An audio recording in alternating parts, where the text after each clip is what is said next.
This evening we begin a new series of discussions, and our general subject is the orientation of Hermetic philosophy.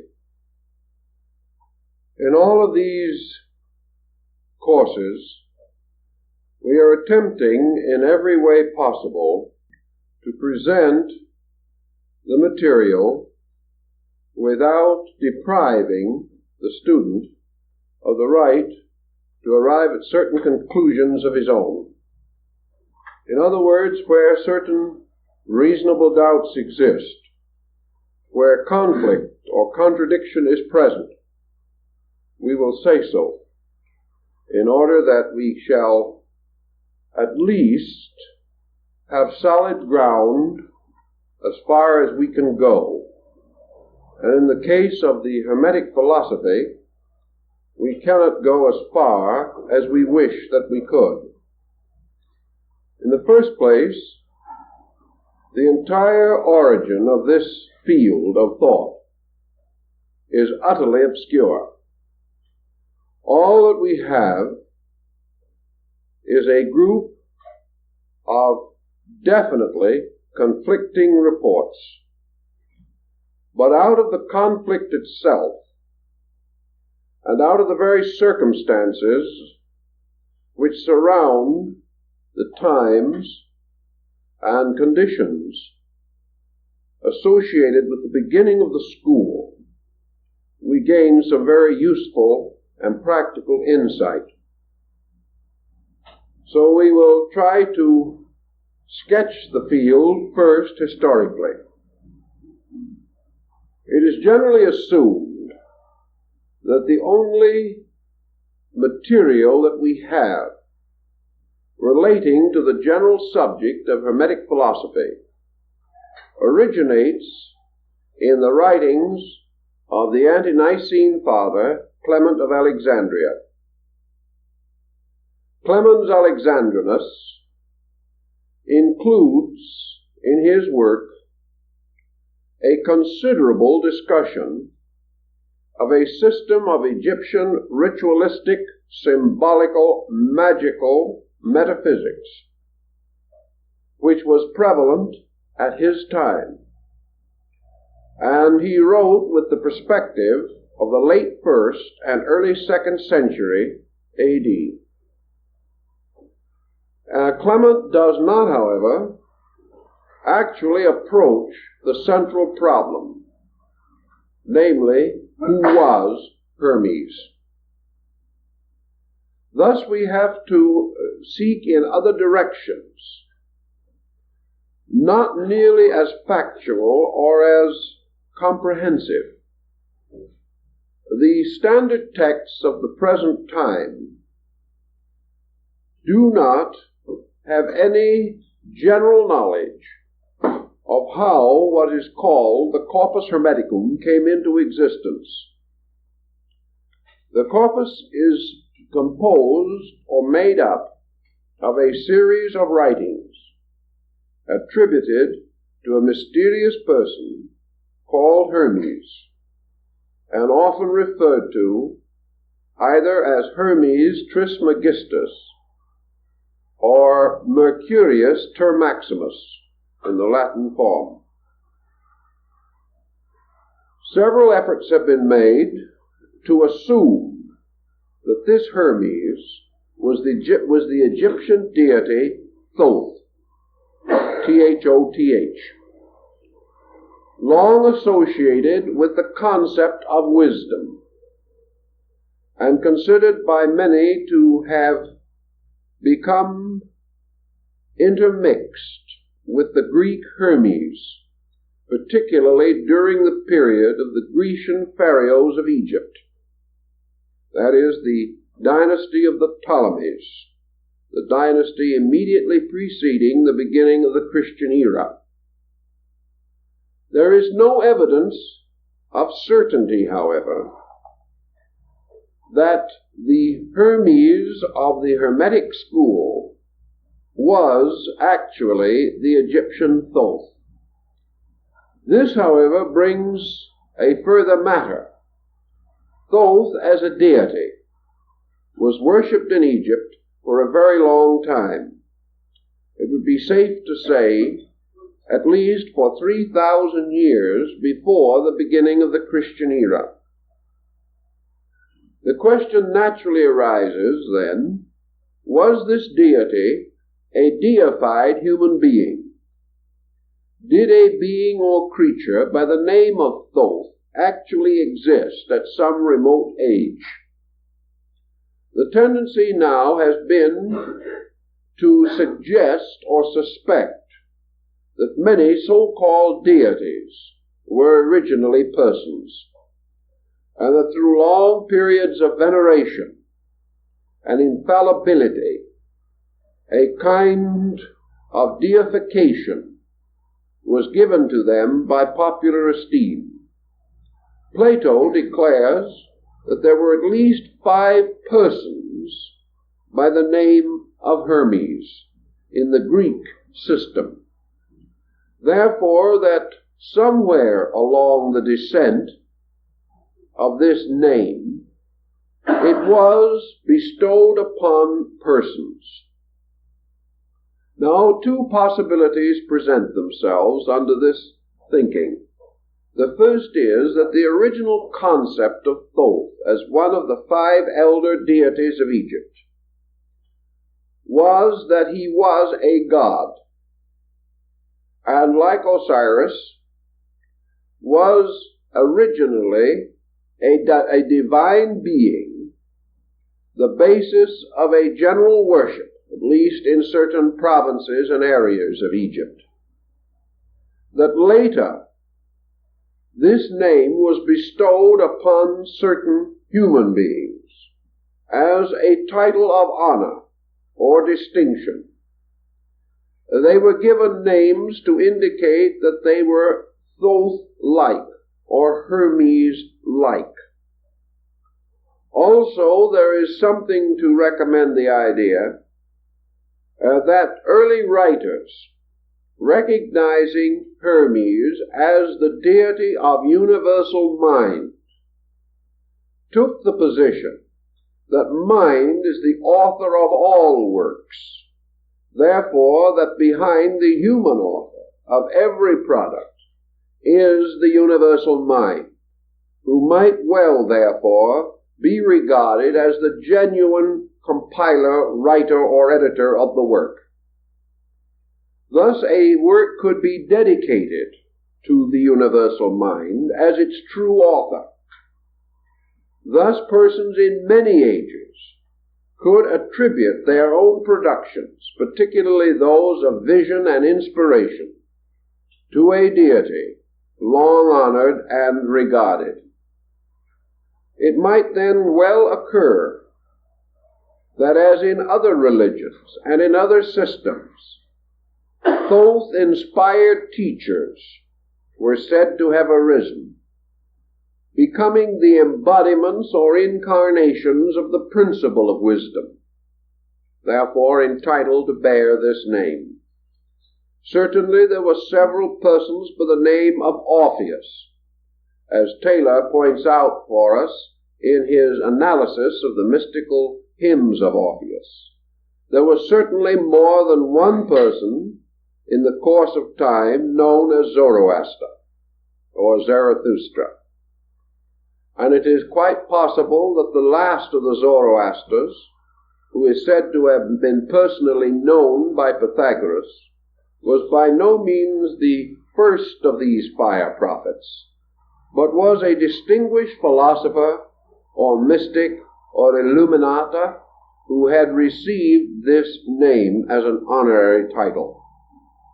Thus it is quite conceivable that the name of Thoth or Hermes, because of the peculiar sphere of influence over which this deity was said to rule, could well have been associated with human beings, whereas many other deities might not so readily adapt themselves to this process of humanization, or this process of perpetual or periodic re-embodiment.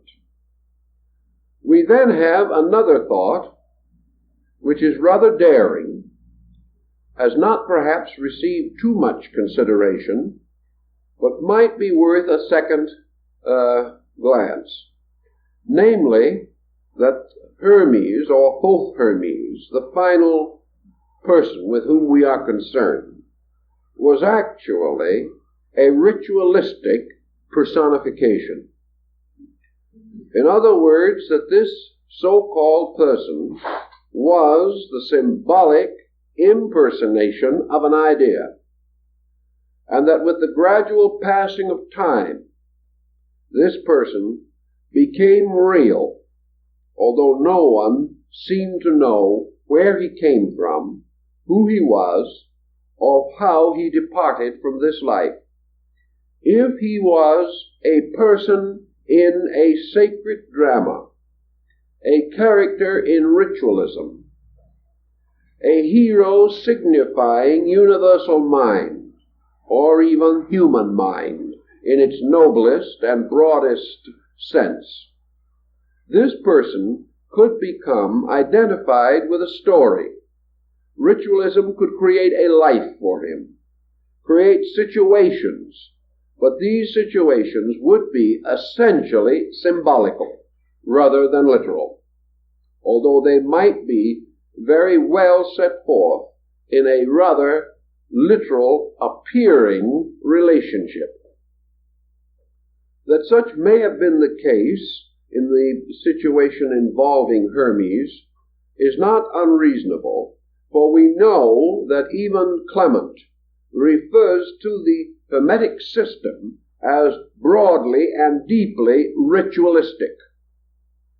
Wherever ritualism becomes important, we have this tendency for the emergence of a prominent or principal ritual personality who becomes the actual embodiment of the doctrine, the procedure, and all that has to do with a system of religious philosophy or mysticism. We know also that it is quite possible for imaginary or ritualistic persons to gradually gain historical definition. A good example, of course, is the story of the Count of Monte Cristo, who had no existence except in the fertile imagination of Alexander Dumas the father. Yet even today, tourists are taken out to the prison where he was imprisoned, and his cell is carefully and faithfully shown to them. The fact that he never existed is of no particular importance anymore. Now, there have been a number of instances in which imaginary persons have so taken the public fancy that we prefer to accept them as factual. Now, this is on a secular level. If we add to this the aura of divinity, creating a mystery and framing within this mystery a transcendent being, there is every reason to assume that it might be perpetuated as an historical person. So we have, in summary, about three broad possibilities here. One, that we are dealing with a divinity representing a universal state of consciousness, and that this divinity simply descended into the Greek period of Egyptian philosophy and was regarded as the patron of a school or system. The second is that this divinity was represented by embodiments, and that therefore priestly initiates, teachers, authors, and scribes may have received this name and have therefore been regarded as this person. And the third, that he is a ritual figure, as we will find in many other religions and philosophical systems. With this situation, as broadly expressed as we can, we then come to the intricate problem of dating the Hermetic philosophy.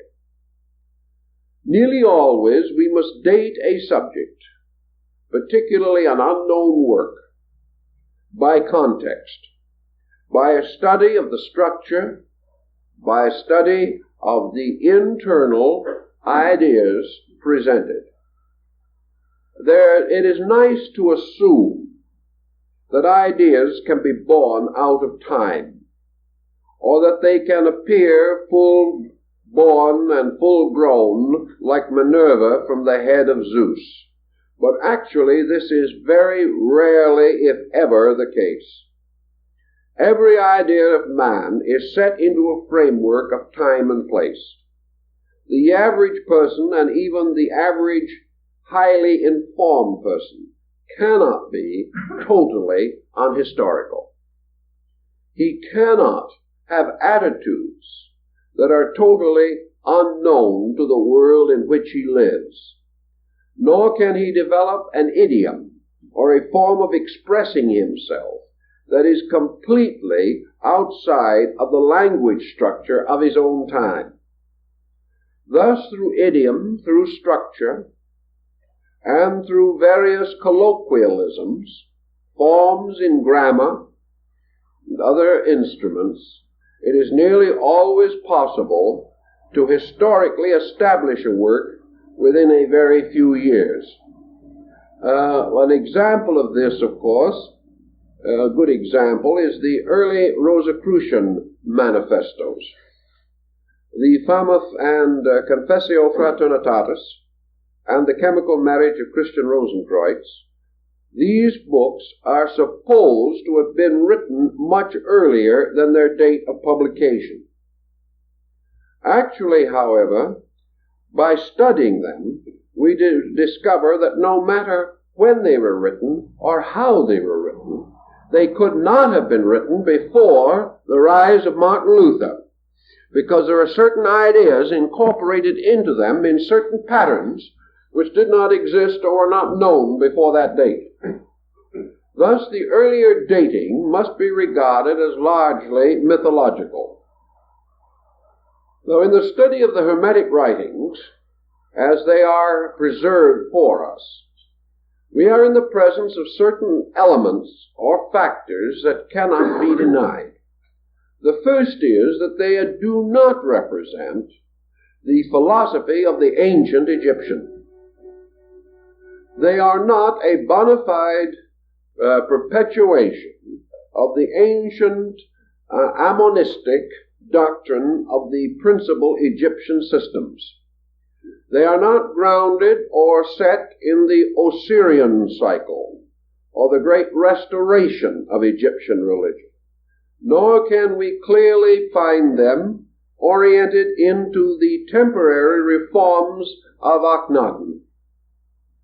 That these teachings are not classical Egyptian, we must finally accept, because our gradually increasing knowledge of Egyptian literature and a number of recent discoveries on the dramatic and ritualistic and mystical writings of the Egyptians, apart from their funereal texts, all these prove conclusively that the Thoth of ancient Egypt is not actually the Thoth Hermes of the Hermetic philosophy.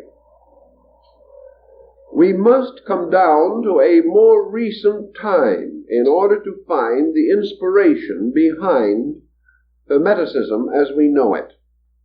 There is every reason to assume from the text and the study that the works could not have been written earlier than the time of the rise of the golden age of Greek philosophy. Therefore, that the writings could not, in their surviving structure, be earlier than the 3rd or 4th century BC. Also, there are other elements involved. Elements coming from the eastern side, indicating strong Oriental influence. And this Oriental influence is of a type which could not be any earlier than the golden period of Grecian thought, the so-called Age of Pericles. Therefore, assuming this to be the earliest possible date, and remembering always that the earliest known versions of these works are in Greek. We must also determine, if possible, the latest conceivable date. And knowing the quotations from the Hermetic writings made by the Fathers in the 1st and 2nd century, we can say with reasonable certainty that this work, the Corpus Hermeticum, must have been compiled or brought together in a period of approximately 300 years, not earlier than the middle of the 4th century BC, or later than the beginning of the Christian era. This general pattern will be subject to perhaps a re-estimation of 40 or 50 years, but I think not more than that. Actually, the Corpus Hermeticum consists of 42 books. At least it is so traditionally stated. Against this is the rather bizarre background in which it is affirmed that the writings of Hermes originally included 10,000 volumes. This, I think, again, must cause us to pause and assume that probably a symbolic meaning is intended. Here we have something to suggest Hermes as universal mind, the writer of all books. Even on this point, however, we must have a cautious attitude, because we know, in listing the books of Plotinus, who came in a little later in North Africa, that the term book was not used then just as we use it today. It was used with a bit of the Soroyan quality, which was not so well known to antiquity, because some of the books of Plotinus do not contain over 1,000 words. They're comparatively short tracts, but they are still called books. Thus, we are not sure how much actual writing might be involved in the so-called mythological library of the size mentioned. The next point is that the number 42, to refer to the so-called authentic works, is a highly significant number. It is the number of the Egyptian assessors of the dead, the jury that try the soul in the field of Amentet. It is also the number of the provinces of Egypt.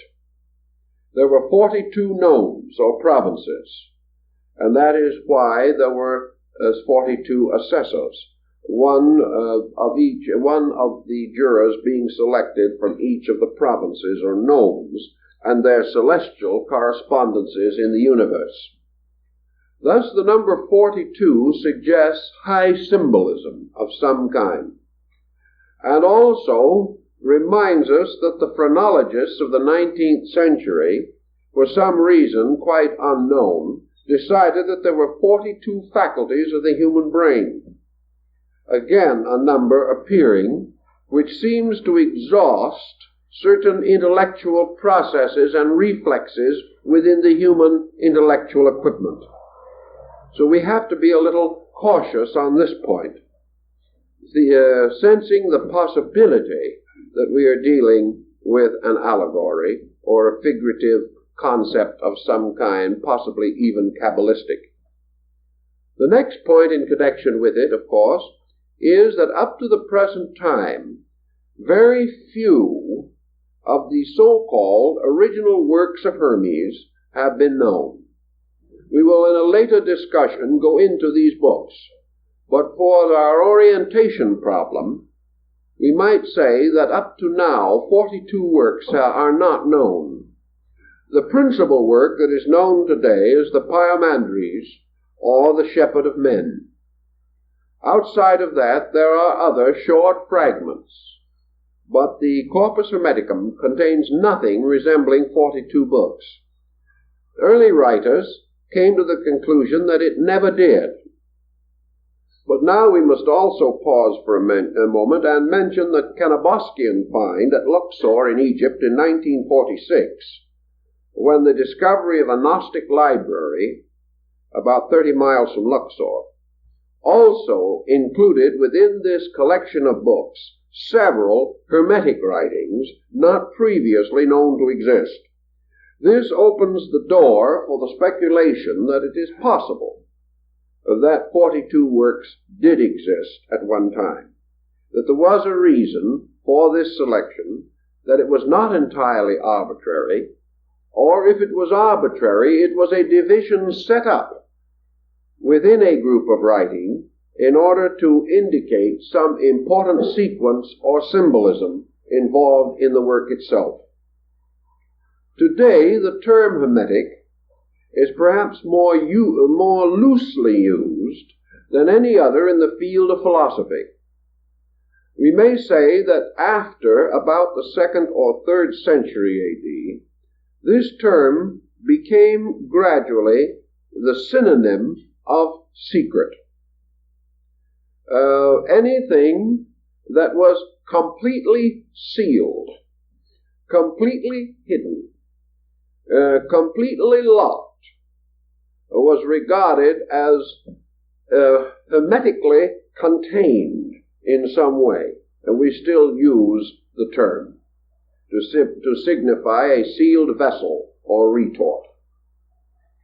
Actually, as time went on, the term was used in connection with practically every system of unorthodox thinking that developed in the Mediterranean and European theaters from the 3rd century to the 17th.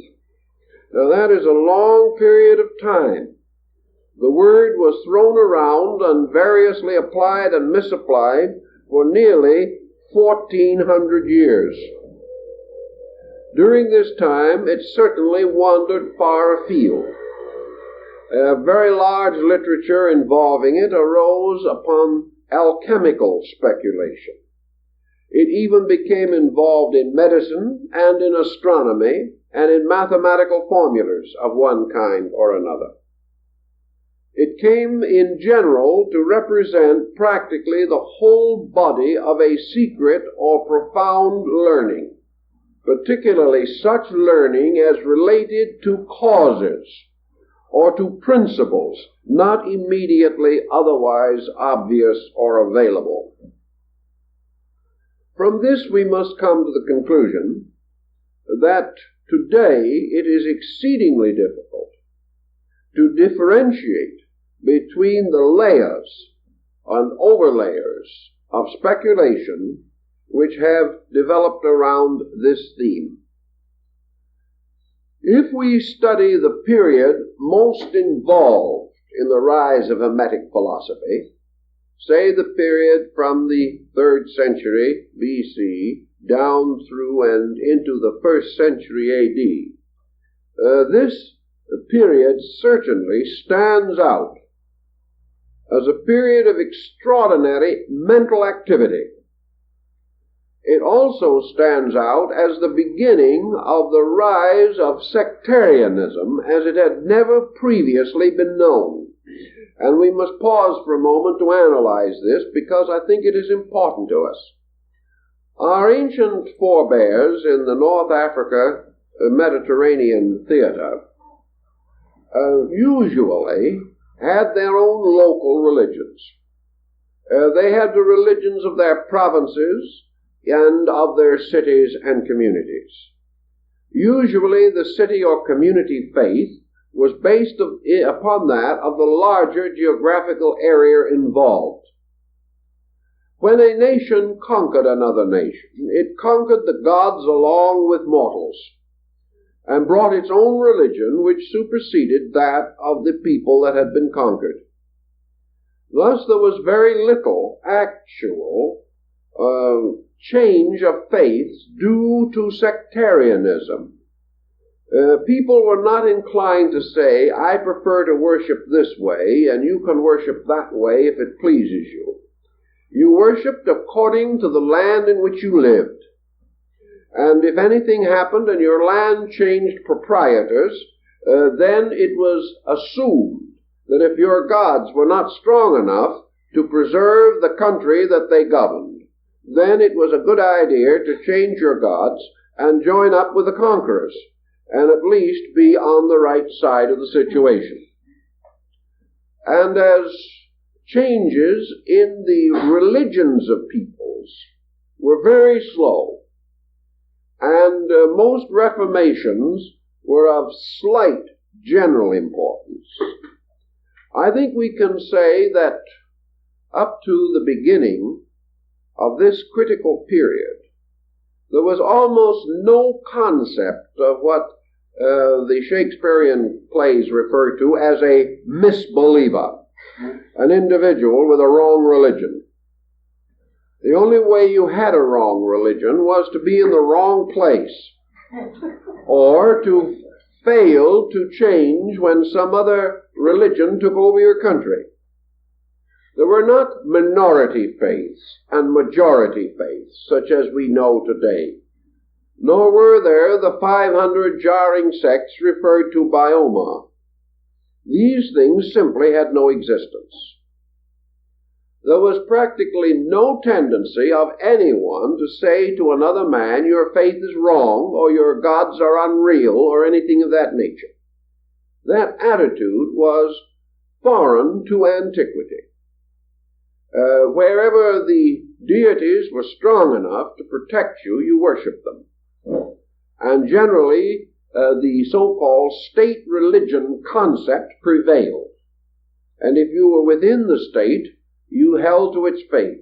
If you traveled from another country, temporarily as a merchant or someone of that nature, and you came within the area of a deity different from your own, it was assumed that there would be a certain fraternization among the gods also.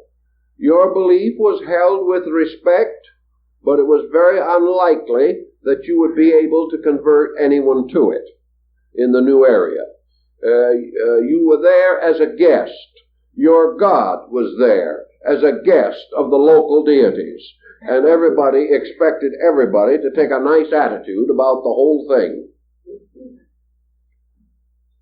All of a sudden, this changed, and changed in an extraordinary way.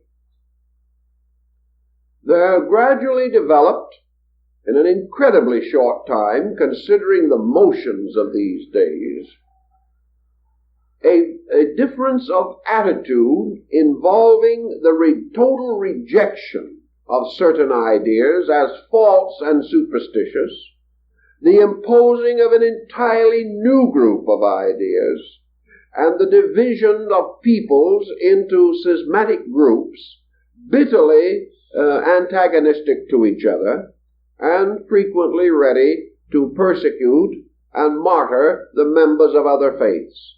This was a new and different situation. It arose with the changing of certain patterns, and we still are not too sure of what caused these patterns to change. But individuals living quietly within the atmosphere of their local gods did not change without cause. And this cause was not revelational. This cause was historical, social, and political. It had to be, because it had to strike into the lives of many persons of different minds and in different localities, in whose lives and thoughts such ideas had not previously existed to a degree that there is any historical record of them. Something happened, and we must begin to try to find out what did happen. One of the things that probably contributed very strongly to this situation was the rise of the Roman Empire. The Romans were the first great colonizing people of our knowledge. Also, they were the outstanding exponents of a way of life based upon commerce, exchange, and economic procedures. The Roman actually carried his religious philosophy more lightly than any other recorded ancient people. To him, religion was secondary to business. Of course, it's quite incredible that such should be the case, and we can hardly imagine it, although we're in exactly the same spot today. The Roman had his religious services, and he had his prayers, but he was perhaps the first man to pray for the inconvenience of his competitors. He very definitely invited the gods to work a hardship on anyone he didn't like. He also was perhaps among the first to pray for profit and for these material concerns which were comparatively secondary in the religious life of ancient peoples. He was also confronted with a situation that perhaps disillusioned him, or on another way of looking at it, opened him to the modern attitude on religion. In the process of colonizing and conquering and extending the boundaries of his domain until the Roman, in his glory, controlled most of the known world. In this procedure, it was necessary for him to absorb, govern, direct, and integrate into the great pattern of the Roman political structure more than 100 different peoples. These peoples, each with their own religions. This was the first time that these various religions had been subjected to the domination of a comparatively unreligious people. Here we have an interesting situation, because we can no longer assume that the gods of Rome simply won the battle.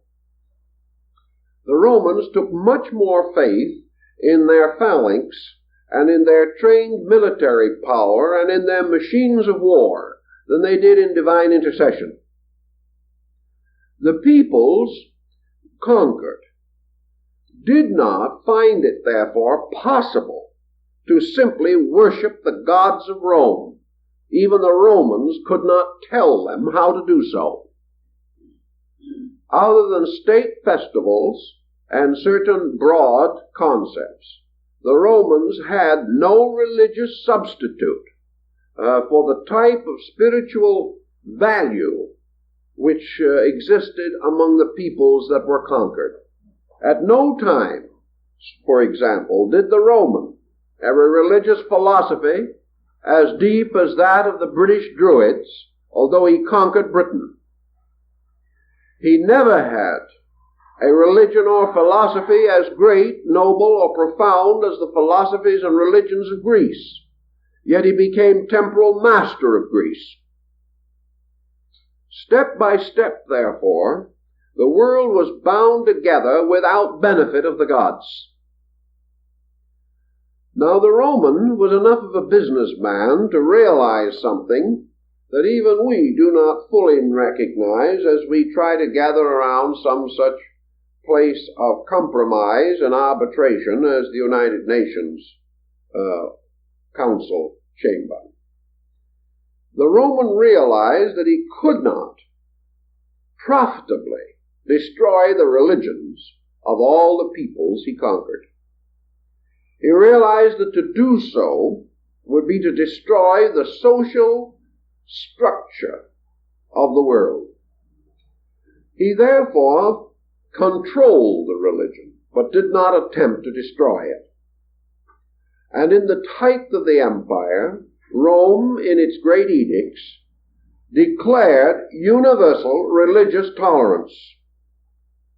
And at the time of the great Roman Forum, which was really the common ground of the empire, temples to many deities of many races and of many nations stood side by side with complete immunity from persecution.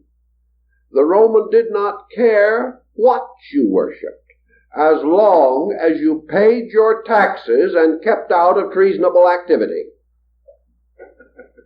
He did not care what your religion was, as long as you did not attempt to discredit the economic, political, military, or social power of the Roman state. Therefore, nearly all religious persecution in Rome was the result of groups or individuals attacking the Roman way of life. As long as they did not do this and simply maintained their interest in their own affairs, the Romans were not inclined to persecute in any way. And the proof of that is that nearly all of the great religious and philosophical teachers of the period at one time or other drifted into Rome, had schools there, and taught publicly without any interference of any kind. They taught many doctrines strange to Rome, but they paid their taxes and kept out of politics, and all went well. This, however, presented for the first time a situation that had never existed in our general thinking. The world, the Roman world, had the spectacle of many gods meeting on a common ground, the temples of many faiths, and to a certain degree, this proximity must have influenced Roman thinking. It must have caused the Roman, and later the members of other peoples that came to Rome for one reason or another, to do for the first time what you might call religious shopping. They began to look around. Instead of simply worshiping the conventional deities of Rome, they learned that a certain teacher was particularly outstanding, so they went to him. We know that because of their attitude, the Roman intellectual would go to the great teacher of rhetoric regardless of his gods. That made no difference. But we can be quite certain that an outstanding master of rhetoric or philosophy addicted to other deities would certainly involve his students in his personal philosophies and religions as time went on.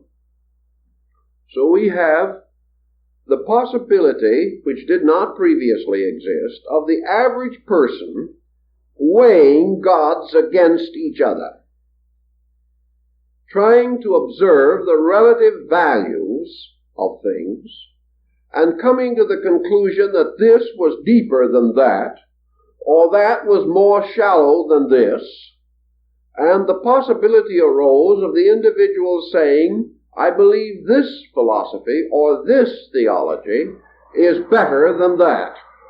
Previously, such comparison was comparatively impossible. This arose also in the building of Roman philosophy. And when we study the works of the principal Roman philosophers, as Marcus Aurelius Antoninus, the Emperor Julianus, and Cicero, and several of the other outstanding men of the time, we know that they were all eclectic philosophers. That is, they showed definitely that each one of them had trotted from one temple to another, and had gained something every time he stopped.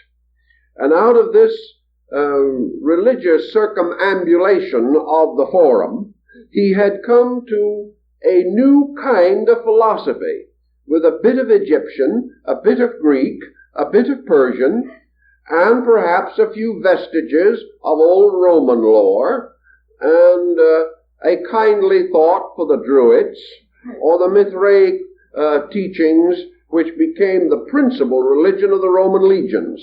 During their period of the conquest of Britain, for example, the Roman soldiers were not even worshipping the Roman gods. They were worshipping the Persian Mithraic deities.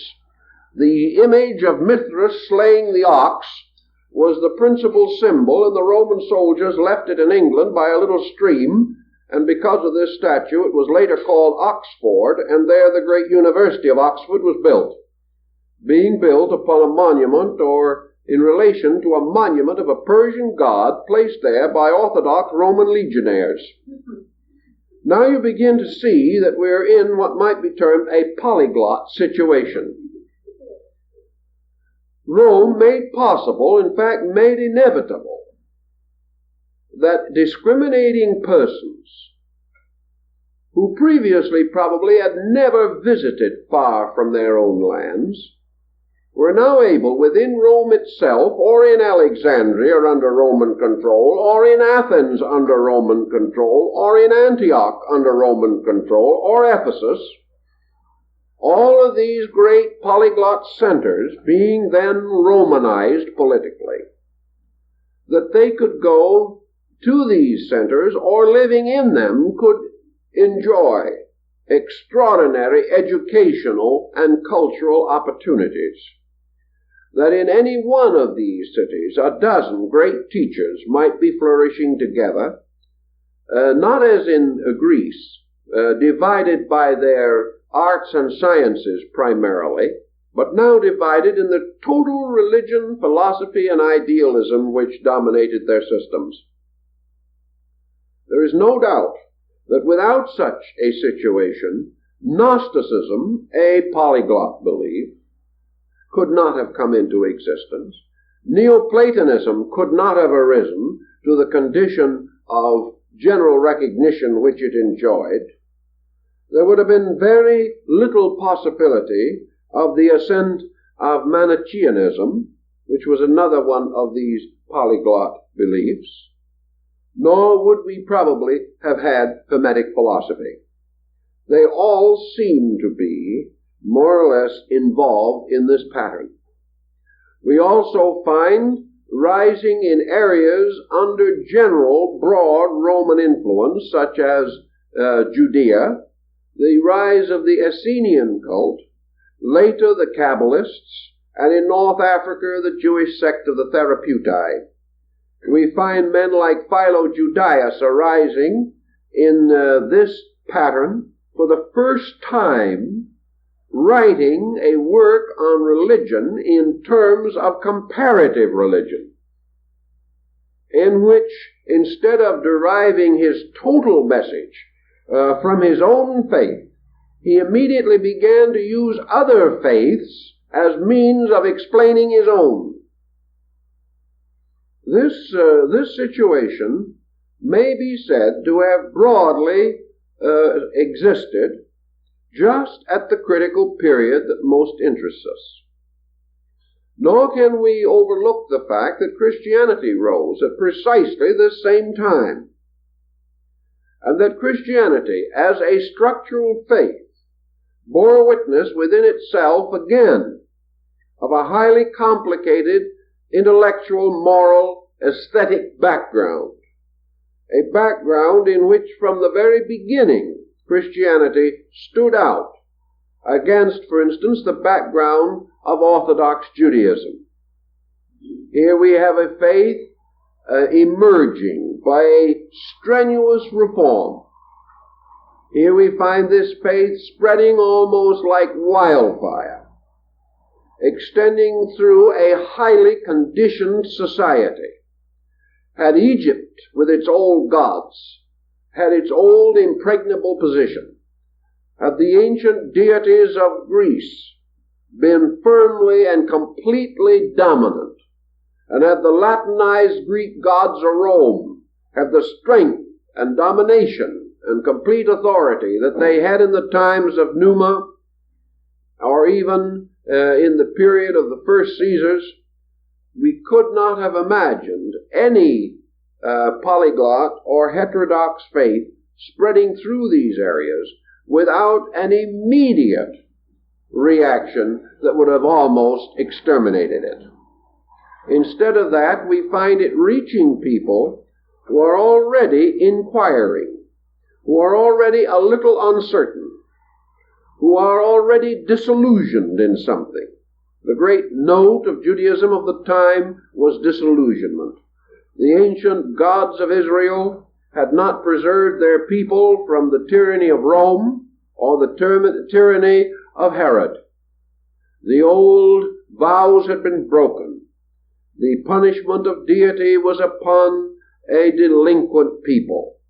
All these explanations, man's moral effort to avoid or evade the inevitable fact that as a sovereignty he had been defeated and enslaved. All this turmoil, all this increasing doubt, the power of Rome took away from nearly all these other peoples the absolute faith which they previously had in their own deities, and gave them no immediate transference of that faith to any other group of deities. And gradually out of this confusion appears to have arisen a kind of intellectual individuality, perhaps best represented by your eclectic philosophy.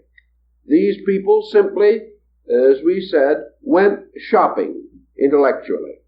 And they bought a little from this store and a little from that mart or shop. And they built together a philosophy based upon experience, justified by personal favor, and perhaps containing a beautiful assortment of partly digested inconsistencies, as in the very beautiful but not maturely organized meditations of Marcus Aurelius. This perhaps is the answer, by a rather long roundabout road, but one that almost has to be covered, to the rise of the corpus Hermeticum. It represents a natural instinct on the part of man, an instinct that we are feeling today, the instinct for the need for a substantial religious philosophy of life, an instinct that is pressed on by disillusionments, an instinct which is somewhat embittered, an instinct which has no longer the open-minded faith of the small child, but rather the disillusioned attitude of maturity. No longer this willingness, this readiness to believe all good things, but a certain suspicion, a fear that all pretenses conceal ulterior motives, or perhaps the continual fear of being hurt again, a further disillusionment involved in spiritual conviction. We know from the writings of Boethius and others that this disillusionment was strong in these early formative years of our modern religious life.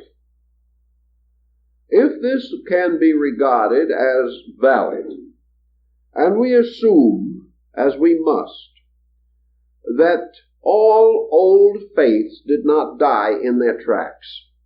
In other words, in these critical periods, a curtain didn't fall over the religions of the world, and all the old ways simply ceased by magic.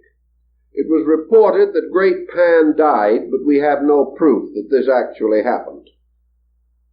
We only know that he was no longer to be seen playing on his pipes by the side of the river. Actually, Egyptian philosophy did not die. Greek philosophy did not die. The Druids did not die. They were perpetuated in England in the bards. They were perpetuated in all the later mythology and lore, such as the Arthurian cycle and the legend of Taliesin. All the old ways lived on, but they lived on with certain modifications and changes. And in many instances, they flowed together to form new combinations which lived, and the original patterns were no longer entirely distinguishable. We know, for example, that before the end of the 6th century, Egyptian philosophy in Egypt was virtually dead.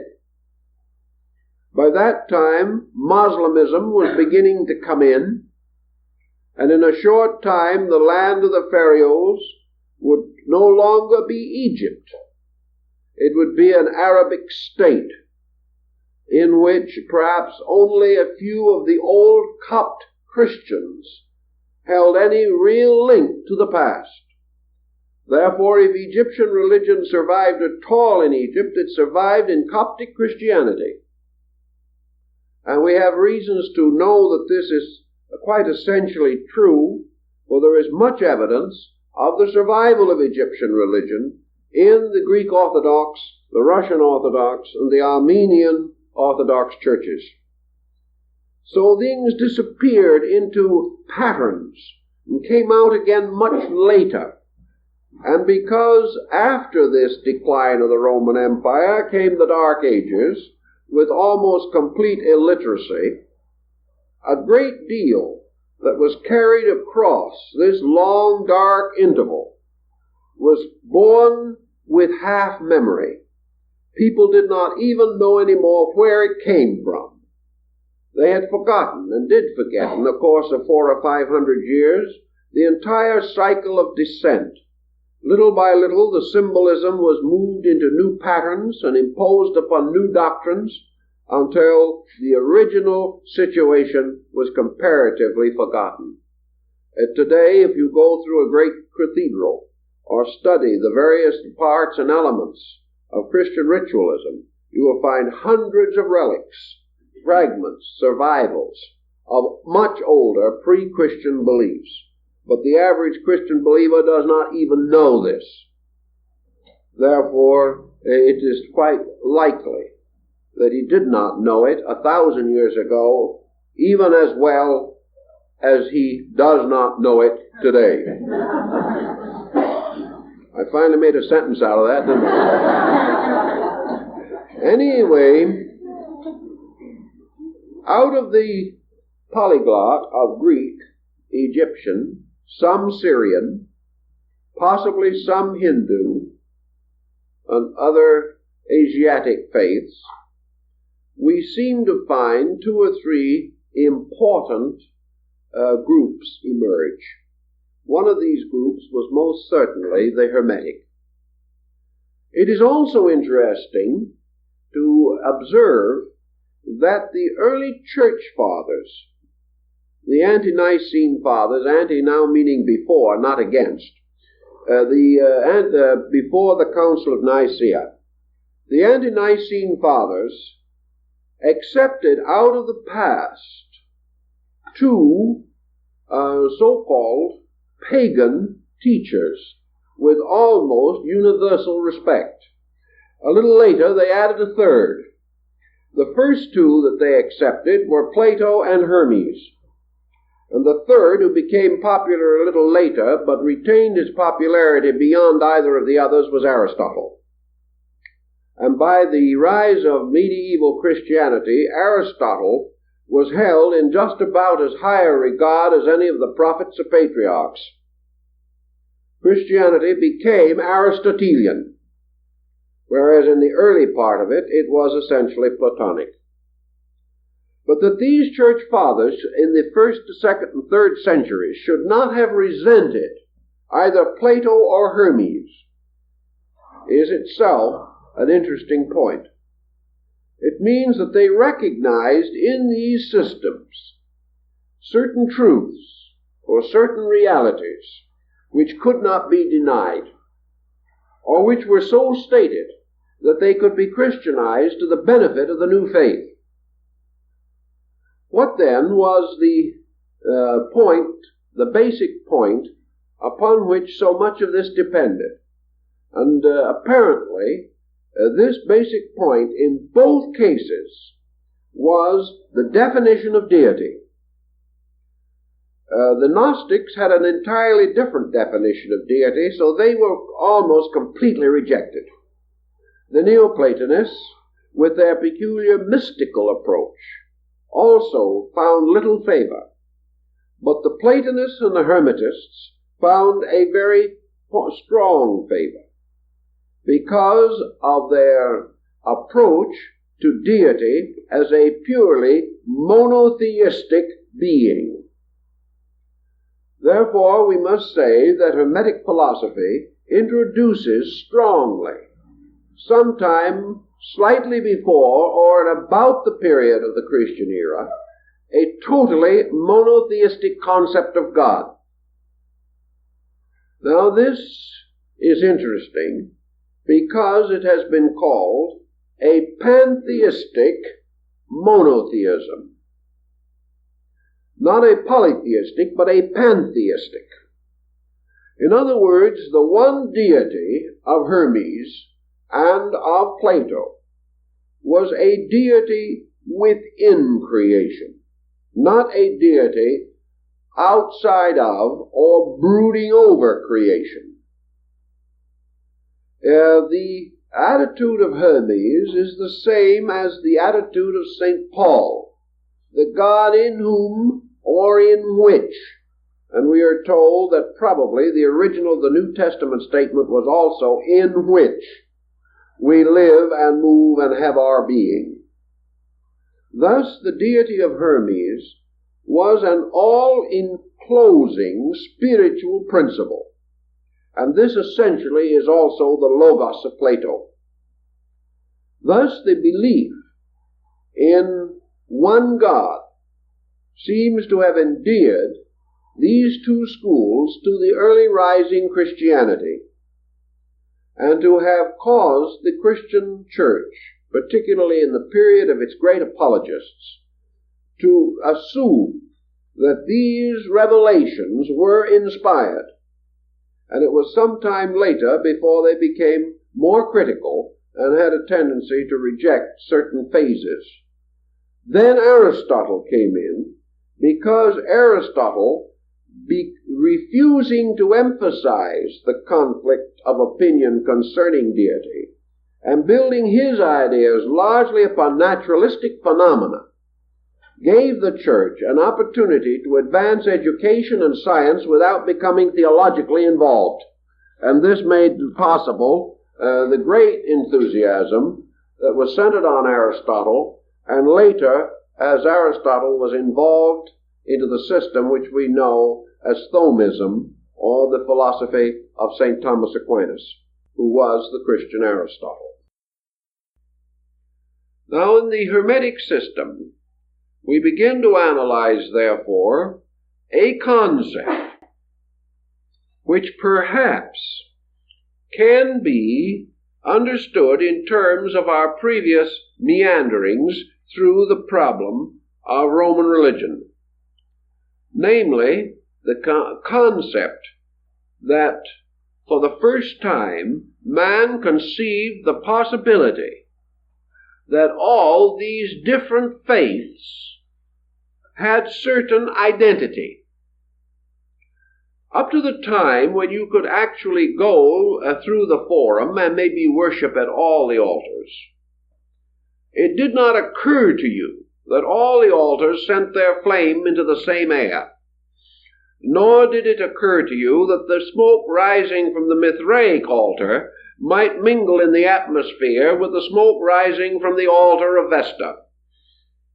Suddenly, the same air received all offerings, and men beginning to look around observed that the offerings were usually similar. They then went on a little further, and they discovered that the same number of deities were in the different sanctuaries, and that the deities of similar definition had similar appearance and attributes. And we must not assume for a moment that antiquity was essentially stupid. These individuals observing these things could only come to one possible conclusion, namely, that there were strong similarities, even identities, between these faiths. And after all, they had had 1,200 or more years to catch up with the idea that the Egyptian pharaoh Akhenaten had already expressed, namely that there never had been but one God, and that all men worshipped him under different names. The Romans and other peoples under their dominion had the opportunity to see this worshipping under many names. And out of this came perhaps the idea that the basic reconciliation lay in the fact that there was one basic divine principle, and that this divine principle, variously named and defined, was the principal deity in all these pantheons. We observe men like the Emperor Julian contemplating this very thoughtfully and strengthening our belief that such could have been the case when he gave us his two great orations, one to the sovereign Son and the other to the Mother of the Gods.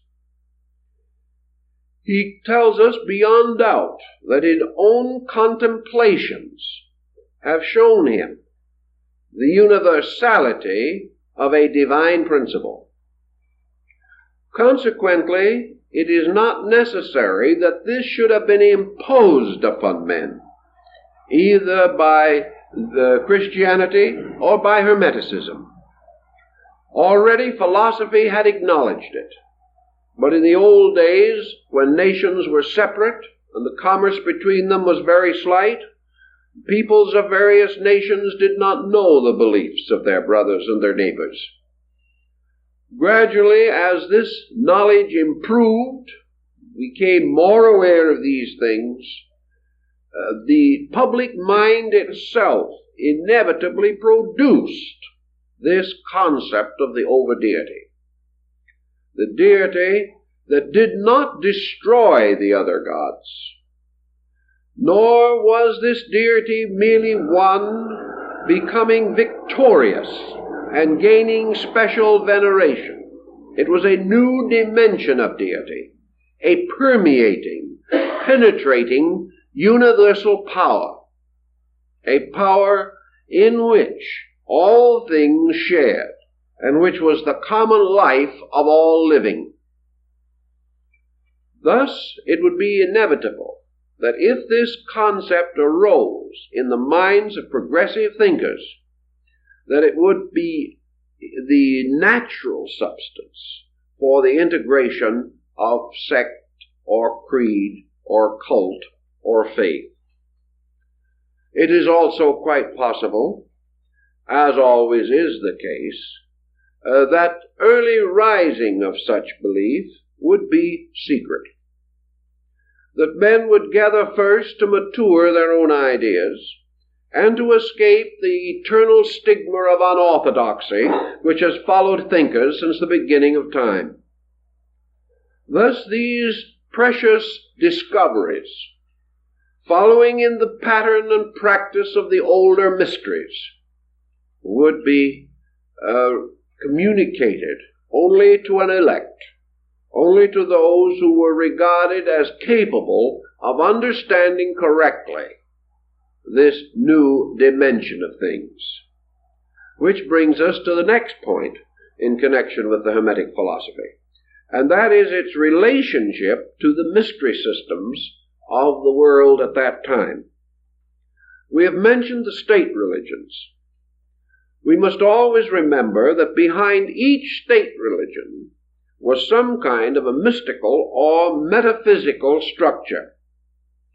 Antiquity did not know of a religion without mysteries. And by mysteries now we do not mean secrets in the general sense of the word, but structures, ethical, moral, spiritual institutions, sacred colleges or schools. And they were called mysteries because they were sealed or closed from the profane, even as though they had been closed by some kind of an hermetic stopple. These mysteries always had a deeper dimension than the general opinions of the people. As far back as the 6th century, when Pythagoras traveled throughout the Near East and the southern parts of Europe and finally into Far Asia, he came back fully convinced that in their esoteric schools all the great religions of the world were already teaching the same thing. The average person hadn't discovered this, however. Perhaps we can suspect that the confusion resulting in the collapse of the outer structure of religion of many of these peoples threw a great and sudden weight upon the esoteric schools. And these esoteric schools were not essentially theological as we know it today and therefore they were not quite as vulnerable as the so-called popular religions. These so-called esoteric schools were actually institutions of higher learning. And even though you might lose faith in your deities, you could not deny the multiplication table. You could not deny the value of herbs and medicines in healing. You could not deny the secrets of bone setting. You could not deny the motion of the heavenly bodies, nor the secrets of navigation. You could no longer perhaps accept certain beliefs, but you were still leaning heavily upon jurisprudence, which was originally taught in these temples.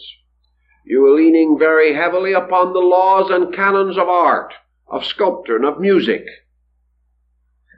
All the great scientific knowledge, which was originally dedicated to the gods and was disseminated through the schools of these gods, this knowledge did not die with the popular faith.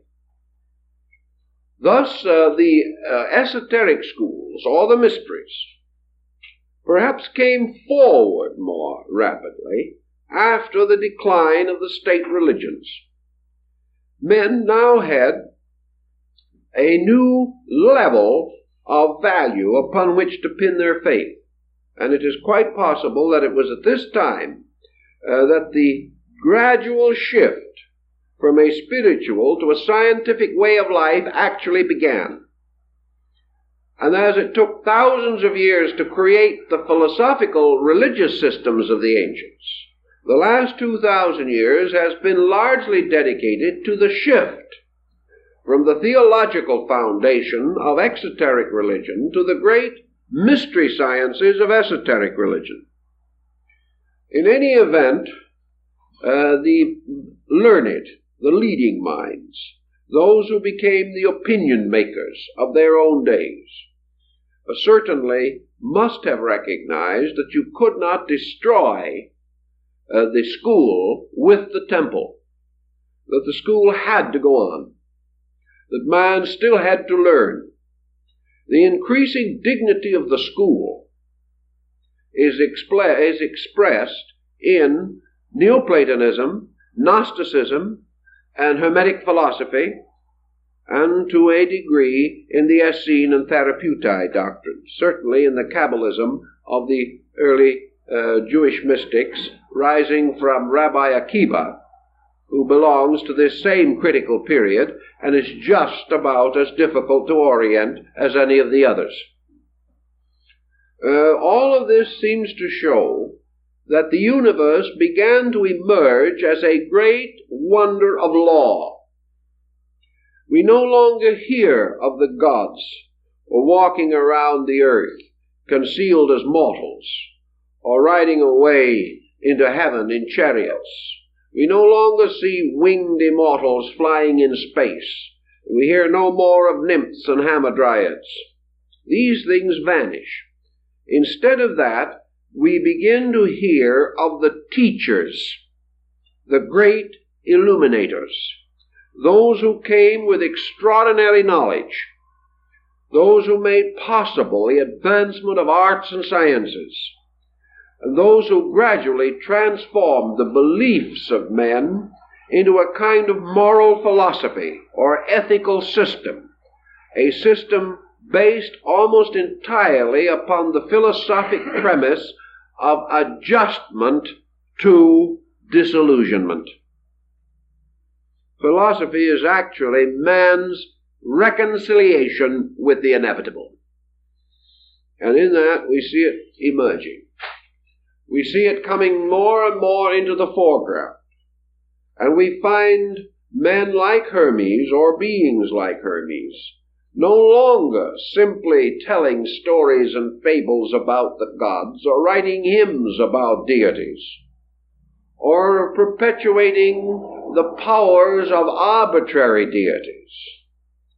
We find Hermes and these others beginning to talk about structure, about the universal law of living, And we know that out of the North African Hermetic tradition, almost certainly the astronomical theory of Ptolemy came into existence. The theory that controlled the thinking of men until the day of the Copernican rediscovery of the old heliocentric idea. We find law, lawfulness, education, culture coming forward very rapidly, apparently from nowhere, and spearheaded by mysterious, phantom-like persons. Let's pause for a moment and consider for the Neoplatonism, which was in the same general area. It is now generally believed that Neoplatonism was founded by a man called Ammonius Saccas. Ammonius Saccas was a sort of North African Aesop.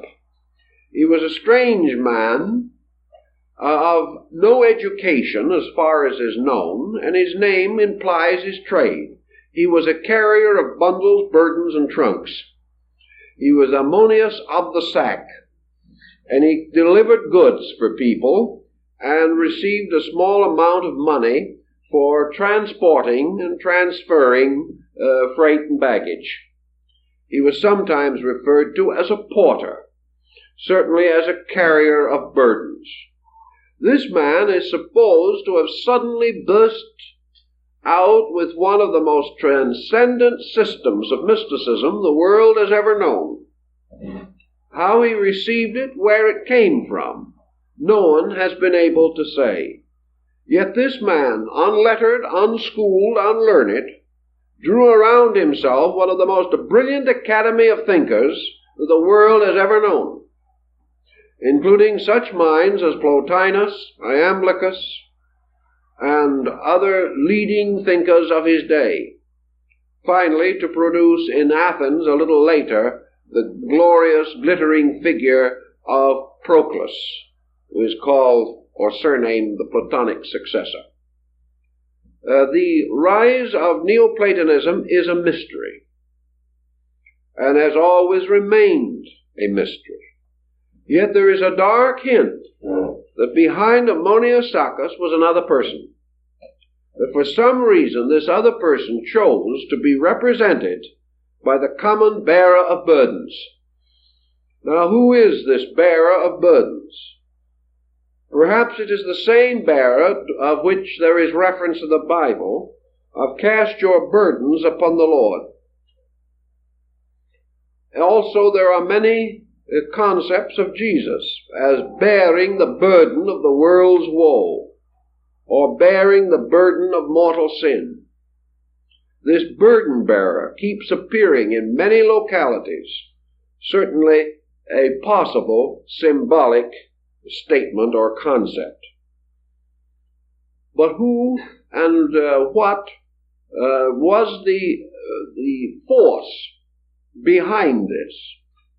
It is quite possible that these persons simply represented teachers or initiated masters sent out of the schools or out of the mystery system, or stepping in because of their superior knowledge into the vacuum left by the collapse of popular theology and moving the entire concept onto a new level. It could well be that under such a situation, this breaking through could have occurred in many places at almost the same time because the need was general. And the need in this case produced an almost perfectly structured breakthrough in a dozen places simultaneously. We may assume that these were inspirational, but we may also assume that the temples were the source of the inspiration, for they had been for a very long time.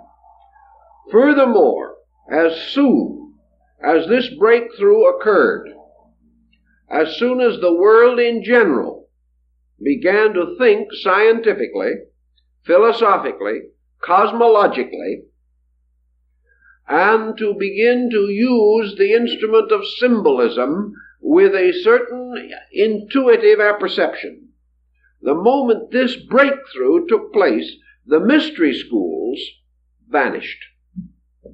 And from that time in the Western world we heard no more of them, until a very much later date, hundreds of years later, when we find the rising of Christian mysticism in Europe. But probably 1,000 years passed, and the great institutions of Eleusis and Samothrace, the ritualistic temples of Memphis and Luxor, Karnak, the great temples of Egypt, particularly Memphis of the White Walls, all these disappeared. We find, for example, that with the rise of Christian mysticism in Syria, the Essenes disappeared, and no one has the slightest knowledge of what happened to them. They vanished. The moment the breakthrough took place, the old schools that had been the custodians of the lore and had only accepted candidates under oath and obligation, the schools vanished. The one possible solution to this is that once the arcana, or the secret of the schools, the knowledge which they had so long religiously guarded, became public, their own existence ceased. Because you cannot maintain a secret that is out, nor can you initiate people to gain a special knowledge which they can gain without it. The level that these schools represented then moved into society to become an objective, recognized system.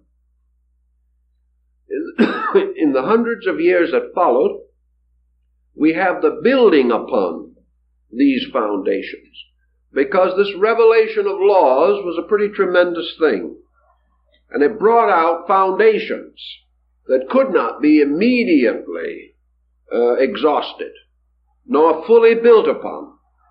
It has taken centuries to build upon these foundations, even as far as we have today.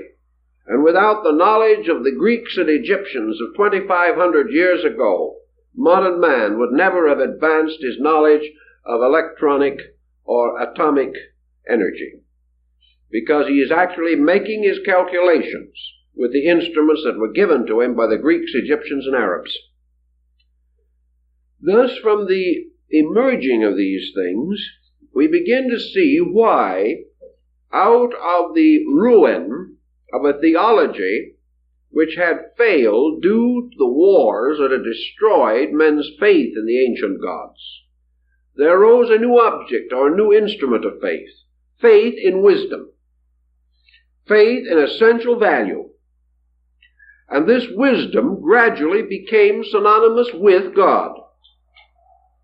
Deity was no longer the Olympian despot.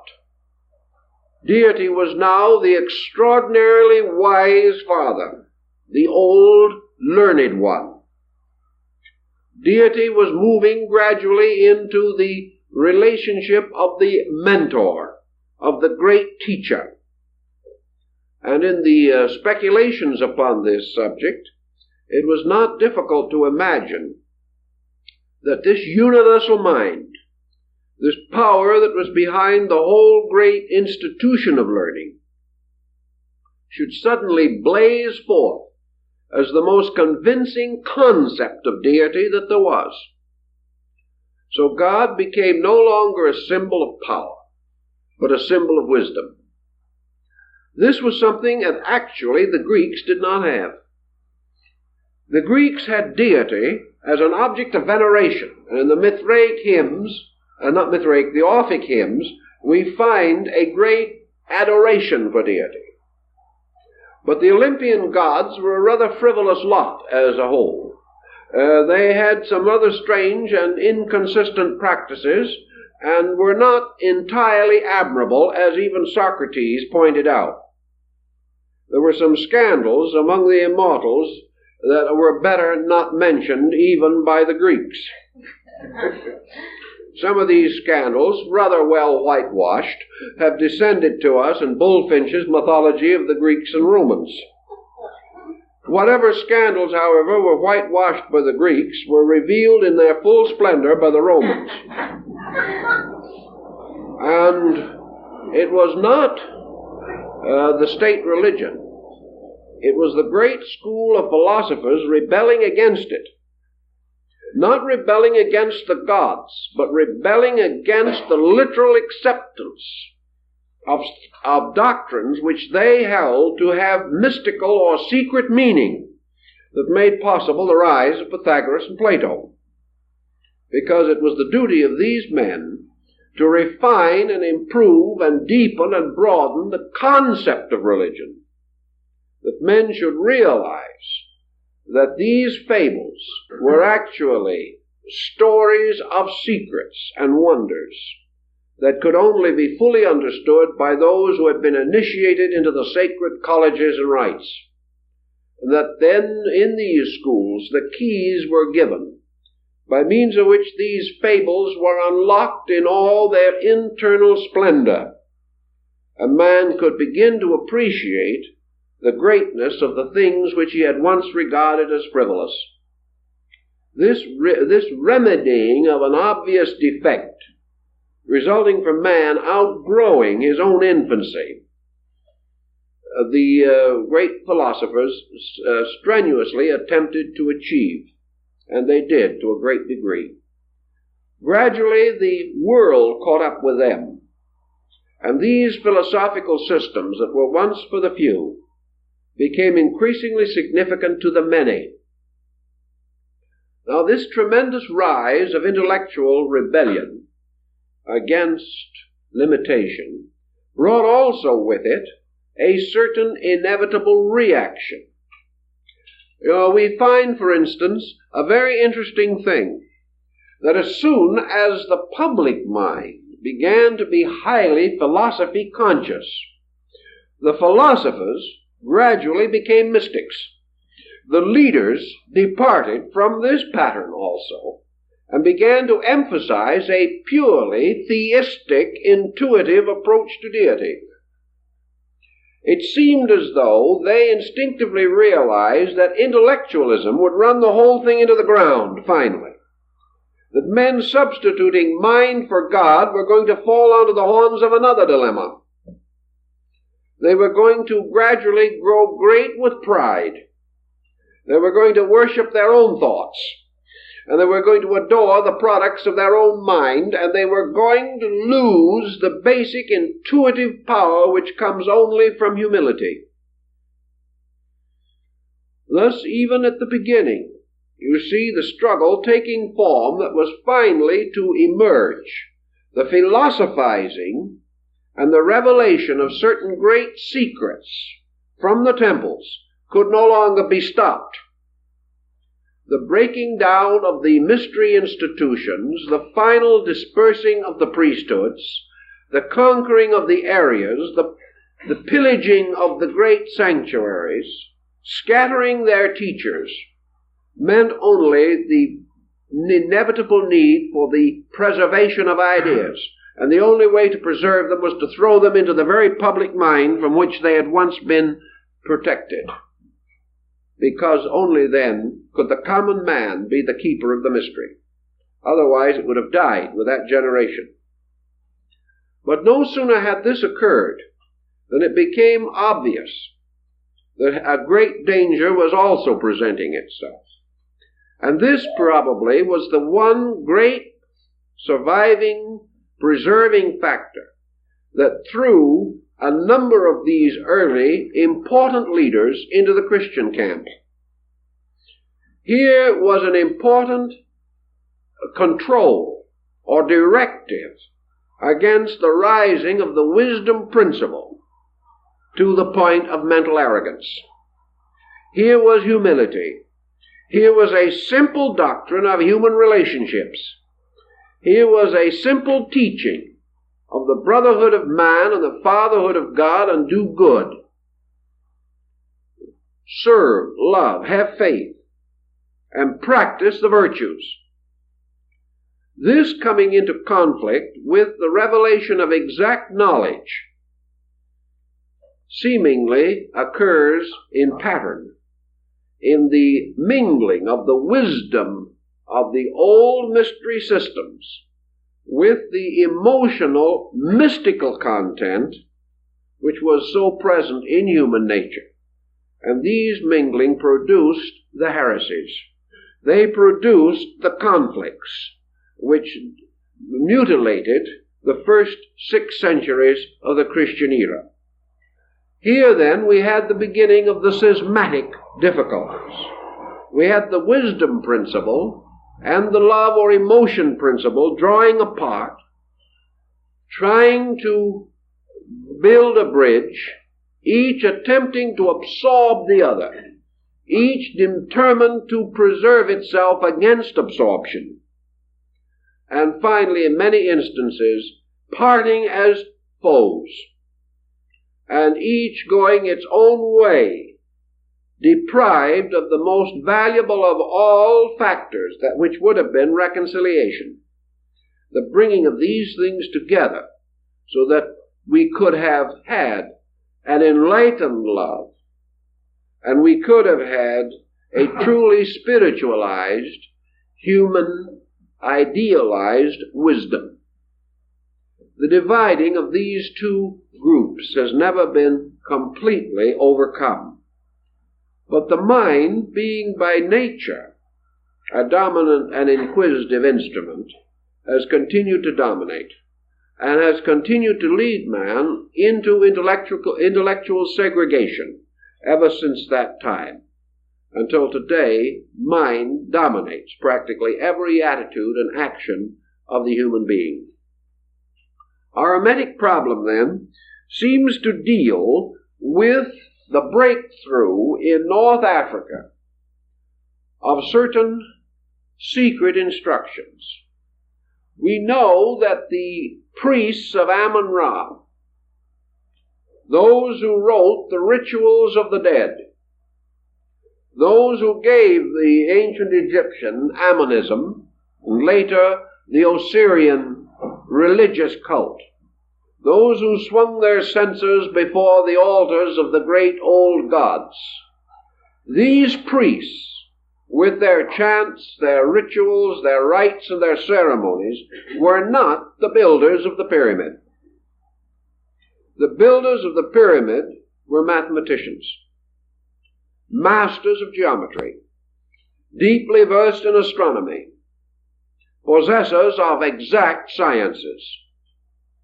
These exact sciences, therefore, moved behind the surface of Egyptian religion.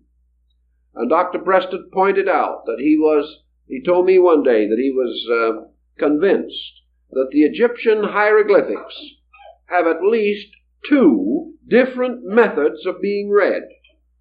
One being a sacerdotal language, a language of priestly process, and the other in some way related to the mystery systems. Dr. Preston was convinced that behind the surface of Egyptian religion was this great wisdom cult, the cult that produced Imhotep, the father of medicine, the cult which made possible the building of these great monuments, and also the gradual regulation of the laws of Egypt, until Egypt became probably one of the most magnificently integrated cultures in the history of antiquity. These things were practical achievements, achievements that could only have arisen from adequate knowledge. The people did not possess that knowledge. The Egyptian lived and died without it. The rulers of Egypt, although initiated into the priesthood, did not always possess it. Actually, it was held by a group, an organization, a secret body of persons.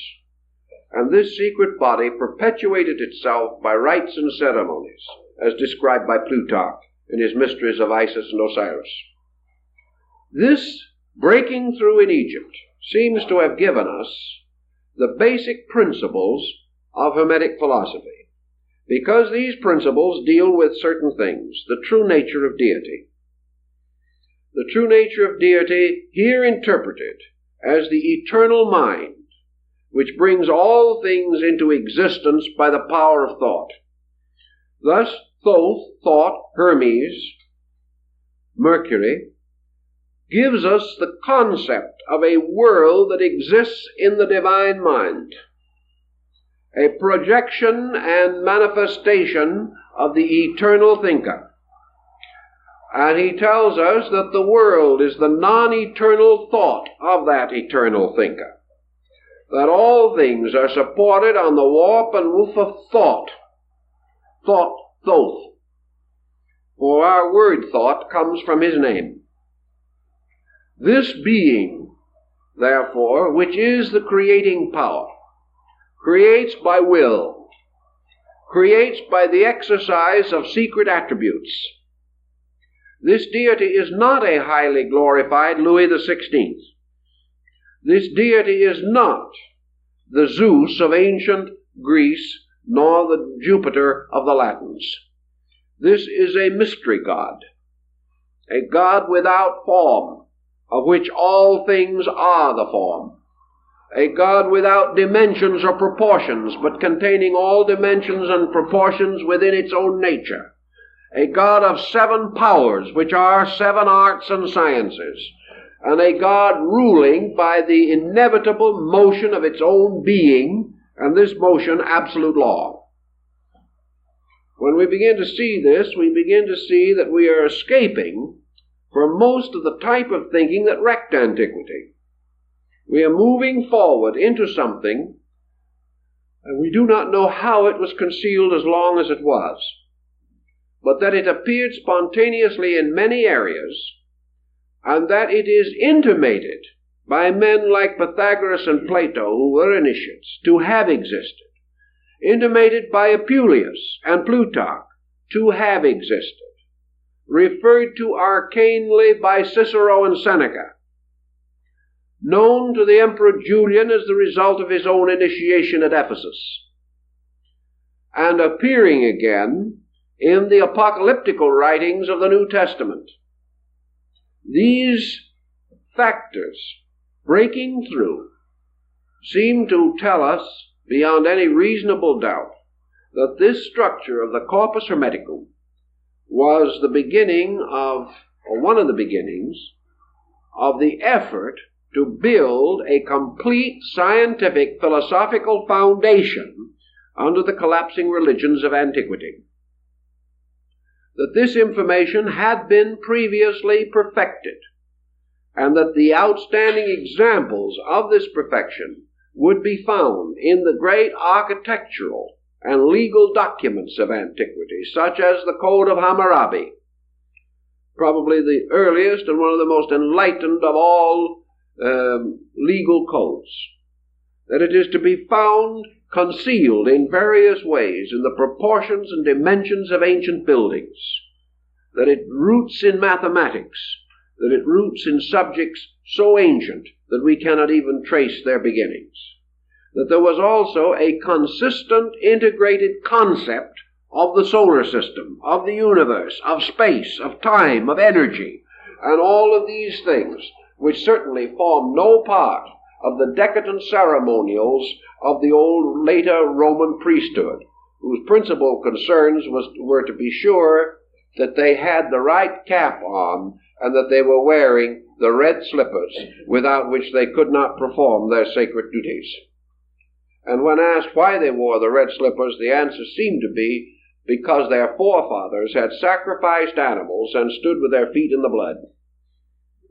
These things became a kind of orthodoxy, but behind it always was this other, greater thing.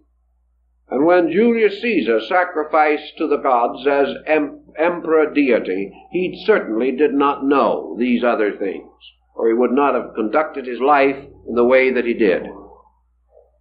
So this double body of learning came out, and we find it striking in Syria through the Syrian Gnosis, and in Alexandria through the Alexandrian Gnosis, through the Corpus Hermeticum, through the Neoplatonists, and through the rise of Christianity and the impact of Essenian and Therapeutae thinking in North Africa. All of this body of material arising almost at the same time, all with the same basic dimension of released thinking, and also, for the first time, polarized thinking. You'll remember that when medicine was still in the sanctuary and was serviced by priest physicians, that there were no legislations in Rome for the deportment of a doctor. The moment, however, medicine left the temple and physicians became secular, it was necessary within 10 years to create one of the most elaborate legal systems in the world to prevent medical malpractice. The moment the sacredness of the thing was removed, the moment there was the secular physician, there was the need for medical reform, almost within the day. The same thing happened in this intellectual field. The moment the knowledge of the power, potential, and possibility of the human mind was equipped with the instruments of knowledge, instruments which Cicero and Seneca also mentioned, immediately it was necessary to create legislation, real or theoretical, to prevent the abuse of knowledge. And from that time on today, we are still trying to find out how to prevent that abuse, and we have not by any means succeeded. Against this abuse, we have thrown a great moral framework, and today, even in our present emergency, we are using religion to combat the destructiveness of materialistic scientific thinking. And by an instinct, without any actual integration, without anyone being able as a person to require it or demand it, the age of atomics has resulted in the greatest age of religious revival the world has had in at least 1,000 years. So back in the first century, the rise of a great scientific concept of life threw immediately into perspective the need for this great religious reform. So the scientific phase of it, the philosophical phase of it, and Christianity as the religious phase of it all came into existence together. Each part of a need, each essential to an orientation. Now, what was the actual wisdom orientation of that time? Were the individuals involved in that revelation actually as wise as some think they were, or as foolish as some others think they were? Can we honestly say today, looking back upon the first century, that those people knew anything that we do not know? I think we can be almost forced to answer in the affirmative that they did. Because actually, in order to exhaust what they knew, we have to exhaust something which we have not yet exhausted. That is the instrument by means of which we are capable of creative knowing. It is one thing to copy the past, which we have done. It is one thing to take a Roman sewer pipe and make a better one today. It is one thing to take an Egyptian lute and make a more perfect instrument of it. It is one thing to take a Syrian trumpet and make a peculiar hook in it or twist it and form it into what we call a trombone. That is all within the possibility of things. Actually, our French horn has not changed much in the last 2,000 years. It is quite possible to take a piece of Coptic or Greek fabric and create new ways of weaving it. It is possible to use the Greek mathematical theory and find constant applications for it. But these do not represent the basic point. Sometime, somewhere, someone created geometry. This creation consisted not of bringing something out of nothing, but of a peculiar type of trained intuitive observationalism by means of which a human being suddenly recognized the universe as a geometric manifestation of universal energy. this individual had the power to see geometry in nature, or sense it, or begin to organize it. Somebody else saw for the first time the analogies between music and number. Another individual saw somewhere, somehow, the basic principle of chemistry and the chemical combinations of elements. Somewhere there were basic thoughts. The basic thought of the 47th proposition of Pythagoras, or the Euclidean proposition. Study your ancient contributions in astronomy, geometry, music, rhetoric, grammar. Somewhere these things had perhaps not a fully developed emergence, but a series of creative impulses by which that appeared which was not previously available. We have not exhausted antiquity until we have reached a point where we can create knowledge rather than merely extend existing knowledge. When the individual of today can create something as absolutely independent as arithmetic, he may then say that he has a creative power to exhaust, and has exhausted, the previous contributions of his people. But as long as he merely uses arithmetic, he has lacked that tremendous creativity which is the basis of the wisdom of antiquity, the power to be the first to know something.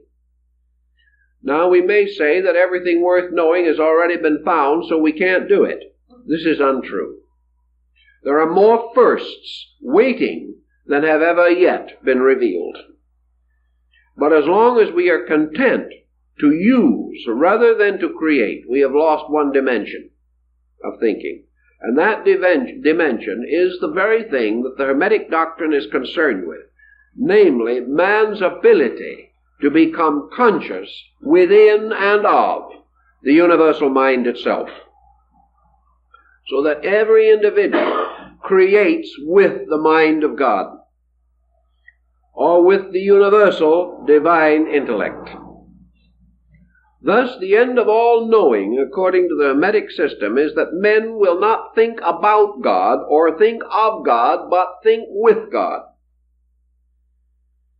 And this statement still poses one of the most difficult situations with which the average individual can intellectually be confronted, because we cannot even understand fully what this implication actually is.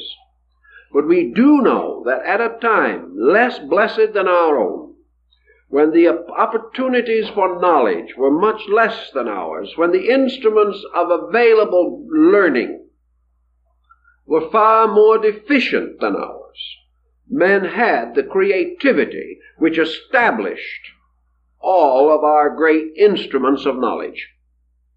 Therefore, that this creativity lay within consciousness itself, was not acquired but was innate, and that the solution to all things lies in the innate solutional power of the universal mind in man. Now, that someone 2,000 years ago should have sounded this is important, and it is easy to see why this idea could not die, why it had to continue to exercise an influence. And it is also possible to estimate from this why this orientation could have been involved in the corpus hermeticum.